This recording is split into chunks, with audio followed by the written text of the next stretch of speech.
Hello friends, అందరూ ఎలా ఉన్నారు? Welcome back to our channel. మనకు లైఫ్ లో చాలా సమస్యలతో సతమతమైపోతూ ఉంటాము.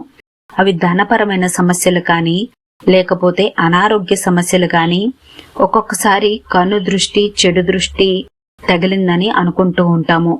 మన మీద ఎవరైనా బ్లాక్ మ్యాజిక్ చేశారేమో, మన ఇంట్లో అంతా నెగిటివ్ ఎనర్జీ ఉంది, మనం ఏ పని చేసినా కలిసి రావటం లేదు, లైఫ్ లో ఒక్క అడుగు కూడా ముందుకు వేయలేకపోతున్నాము అని ఇలా కొన్ని సందర్భాల్లో అందరికీ అనిపిస్తూ ఉంటుంది.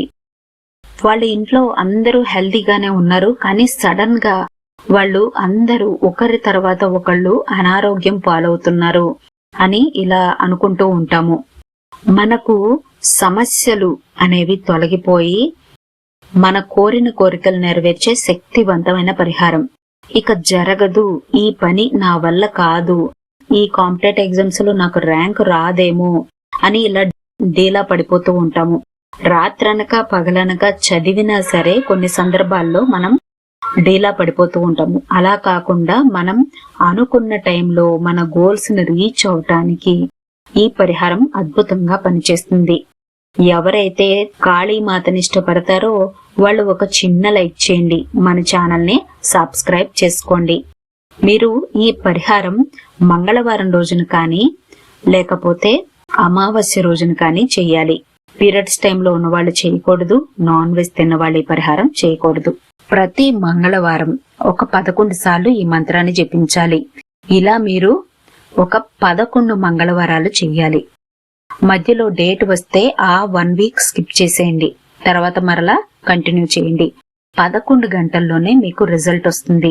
మీరు ఏ కోరిక గురించి అయితే చేస్తారో ఆ కోరిక శీఘ్రంగా నెరవేరే విధంగా చేసే శక్తివంతమైన పరిహారం. శరవేగంగా మీ పనులన్నీ టకటకా జరిగిపోతాయన్నమాట. అంత శక్తివంతమైన పరిహారం. మీరు సాయంత్రం 6 గంటల తర్వాత ఈ పరిహారం చేయండి. చక్కగా మీ ఇంట్లో దుర్గమ్మ ఫోటో కానీ, లేకపోతే లక్ష్మీదేవి ఫోటో కానీ, ఏ ఫోటో ఉన్నా సరే మీరు ఆ ఫోటోను చూస్తూ ఈ మంత్రాన్ని జపించవచ్చు. ఒక చిన్న దీపారాధన చేయండి. ఆవునేతితో దీపారాధన చేసిన తర్వాత మీ మనసులో కోరికను చెప్పుకొని 11 సార్లు ఈ మంత్రాన్ని జపించండి.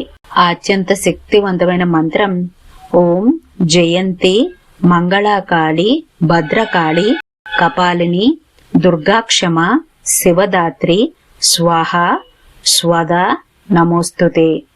ఓం జయంతి మంగళాకాళి భద్రకాళి కపాలిని దుర్గాక్షమ శివదాత్రి స్వాహ స్వదా నమోస్తుతే. చాలా పవర్ఫుల్ అయినటువంటి ఈ మంత్రాన్ని 11 సార్లు జపించండి, 11 మంగళవారాలు. భయం అనేది మీకు ఉండదు. మీలో ఉన్న నెగిటివ్ ఎనర్జీ, మీ ఇంట్లో ఉన్న నెగిటివ్ ఎనర్జీ అంతా తొలగిపోతుందన్నమాట. ఏ పని చేసినా మీకు 100% సక్సెస్ అనేది వచ్చే తీరుతుంది. ఇది జరగదు అనుకున్న పనులు కూడా ఖచ్చితంగా జరిగి తీరుతాయి. అద్భుతమైన ఫలితాలు ఇస్తుంది. స్వస్తి.